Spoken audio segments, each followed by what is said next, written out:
Assalamualaikum kepada Setamiji. Kami dari kumpulan 6 ingin membentangkan tentang tajuk tentang sumbangan tamadun Islam dalam bidang perubatan.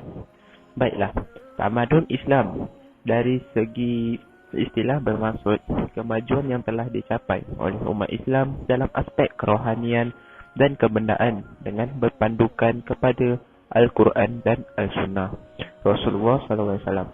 Okey, tamadun Islam menekankan kepada kemajuan dan kerohanian secara serentak.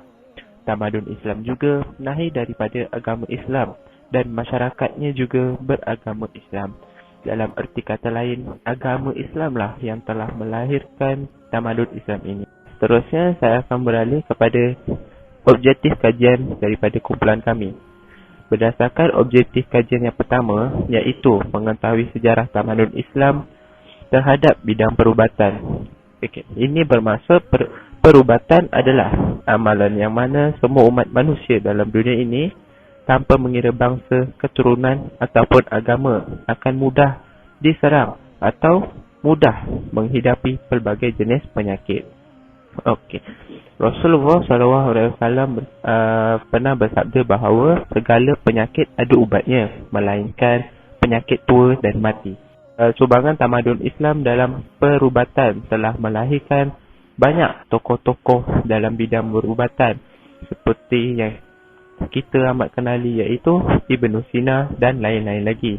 Mereka ini juga telah mengenal pasti pelbagai jenis penyakit yang terdapat dalam badan manusia. Mereka ini juga telah mencipta pelbagai jenis penawar untuk menyembuhkan pelbagai penyakit. Saya akan membentangkan kepentingan sumbangan tamadun Islam dalam bidang perubatan. Menurut daripada salah seorang penulis sejarah ilmu perubatan Islam, iaitu Dr. Amir Al-Najjar, beliau memberikan satu pandangan, iaitu suasana yang terdapat di tanah Arab, iaitu pokok-pokok herba ataupun tumbuh-tumbuhan herba sebagai sumber menjadikan mereka begitu arif dalam ilmu perubatan.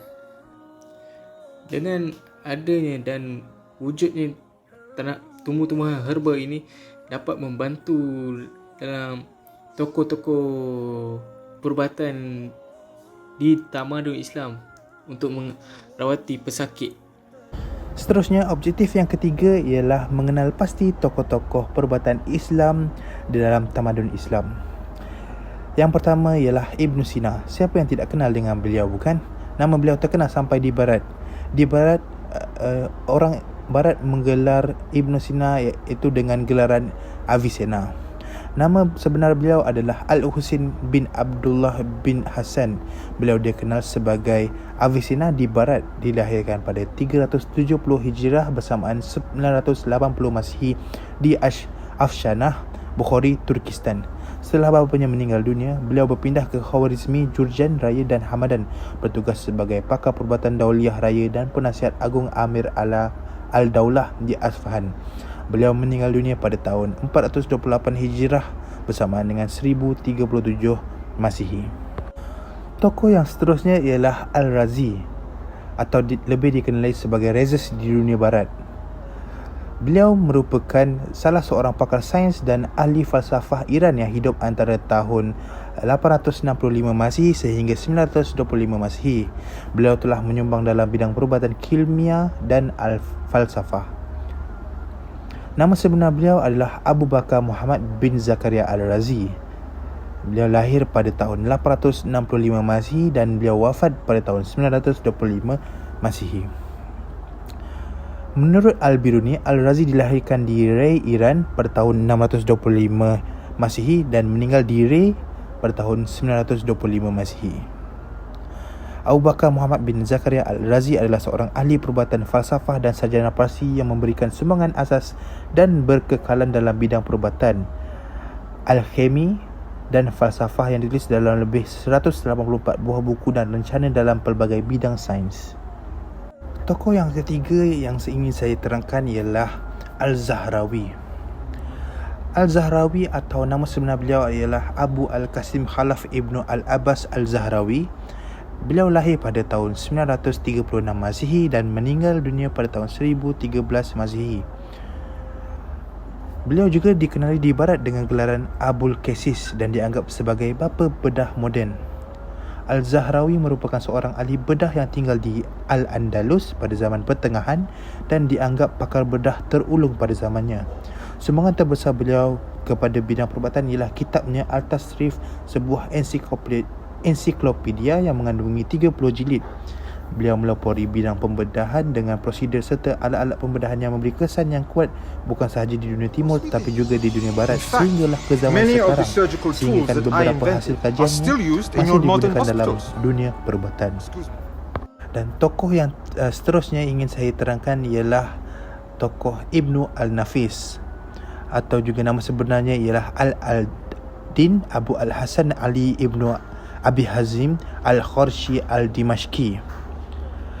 Beliau merupakan salah seorang pakar sains Islam yang hidup antara tahun 1213 Masihi sehingga 1288 Masihi. Beliau merupakan orang pertama yang menggambarkan peredaran darah dalam tubuh manusia pada 1242 Masihi dengan tepat. Lukisan kontemporari proses ini masih lagi wujud. Khususnya dia merupakan orang yang pertama yang diketahui telah mendokumentasikan aliran paru-paru. Namun karyanya tidak ditemui sehinggalah pada tahun 1924 Masihi di Berlin. Penemuan yang dijumpai oleh Dr. Islam kita, tokoh-tokoh kita ialah seperti Ibnu Nafis. Beliau telah menjumpai sistem kecil pendarahan darah melalui rongga jantung kita ke paru-paru kita. Seterusnya, tokoh Al-Zahrawi atau nama sebenar beliau ialah Qasim Khalif Ibni Al-Abbas. Beliau adalah orang pertama yang mengenal pasti penyakit keturunan ataupun yang sekarang ini kita boleh kenali sebagai hemofilia. Seterusnya, tokoh besar kita iaitu Al-Razi atau nama sebenar beliau adalah Abu Bakar Muhammad Ibni Zakaria. Beliau telah menyumbang dalam bidang perubatan dan beliau merupakan orang pertama yang menemui penyakit campak dan cacar. Beliau juga adalah orang pertama yang memperkenalkan sistem alkohol yang khas untuk tujuan perubatan. Dan akhir sekali, tokoh besar kita iaitu Ibnu Sina atau nama sebenar mereka ialah Abu Ali Al-Husain Ibni Abdullah. Beliau telah memperkenalkan dalam sistem perubatan dan mengenal pasti salah satunya penyakit kencing manis dan batuk kering yang dikatakan sebagai penyakit berjangkit yang menular melalui tanah dan air. Kesimpulannya, kita mendapati bahawa tamadun Islam telah memberi manfaat kepada seluruh manusia, bukan sahaja kepada umat Islam saja, tetapi kepada bukan orang Islam sekali. Dan kajian-kajian telah dilakukan oleh tokoh-tokoh ini sangat bermakna dan diguna sehingga hari ini. Assalamualaikum warahmatullahi wabarakatuh. Saya Muhammad Zubair bin Zulkifli, nombor metik 4203181. Saya pelajar kos Ijazah Sarjana Muda Pengurusan Industri melalui tugasan infografik yang diberikan oleh pensyarah khusus MPU 3122 Tamadun Islam dan Tamadun Asia. Kumpulan kami telah memilih tajuk Sumbangan Tamadun Islam dalam Bidang Perubatan sebagai tajuk untuk tugasan video kumpulan kami. Okey. Jadi kesimpulan yang boleh saya berikan berdasarkan tajuk yang dipilih ialah Tamadun Islam telah membawa perubahan yang besar dalam bidang perubatan, terutamanya dari segi teknologi dan ubat-ubatan yang digunakan yang boleh menyembuhkan pelbagai jenis penyakit. Ini berlaku akibat setelah kedatangan Islam dan kemunculan tokoh-tokoh perubatan yang ternama seperti yang kita kenali, seperti Ibnu Sina dan juga Ibnu Al-Razi.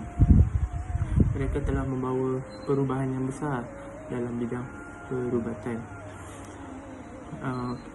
Akhir kata, dengan wujudnya alat atau teknologi perubatan yang canggih telah menyebabkan masyarakat pada masa kini sentiasa berada dalam keadaan sihat. Sekian, terima kasih. Apa yang saya dapati dalam kajian yang kami lakukan iaitu tentang kepentingan tamadun Islam dalam bidang perubatan, iaitu ianya dapat memberikan manfaat pada masa kini dalam bidang perubatan yang mampu menyelamatkan beribu bahkan jutaan manusia di muka bumi ini. Dan saya juga merasa berbangga sebagai seorang Muslim, di mana kita mempunyai satu sejarah yang amat hebat pada tamadun Islam ketika dahulu, terutama dalam bidang perubatan. Assalamualaikum warahmatullahi wabarakatuh. Nama saya Umar bin Muhammad Syukur, Naumatik 4203002851. Dari kajian yang telah kumpulan kami lakukan, iaitu sumbangan tamadun Islam dari segi perubatan, saya telah mengenal pasti tokoh-tokoh yang masyhur pada zaman tamadun Islam yang telah membuat penemuan tentang penyakit yang kita ketahui pada zaman sekarang ini. Dan antaranya ialah Ibn Sina, iaitu bapa perubatan pada zaman tamadun Islam, dan juga Al-Zahrawi, iaitu kita kenal sebagai bapa pembedahan moden. Beliau juga bukan dikenali dalam tamadun Islam, bahkan beliau lebih dikenali di Eropah. Dan saya juga mengenal pasti yang bahawa teori-teori dari tokoh-tokoh perubatan Islam ini telah diguna pakai oleh orang-orang barat dan masih diguna pakai sehingga hari ini. Saya juga amat berbangga kerana bidang perubatan yang moden ini telah dilahirkan daripada zaman tamadun Islam. Assalamualaikum. Daripada kajian yang telah kami buat, saya mendapati bahawa tamadun Islam sebenarnya tamadun yang sangat memberi impak kepada masyarakat sekarang, terutamanya dalam bidang perubatan, seperti tokoh-tokoh sebelum ini yang telah melakukan pelbagai jenis kajian, pelbagai jenis penemuan yang seperti kita tahu penemuan itu kesemuanya adalah berdasarkan Al-Quran, dan mereka telah menemuinya setelah mengkaji Al-Quran. Dan apa yang saya boleh katakan, saya sangat bangga kerana telah menjadi seorang Muslim dan mengetahui apa sumbangan-sumbangan Islam telah bagi kepada masyarakat sekarang.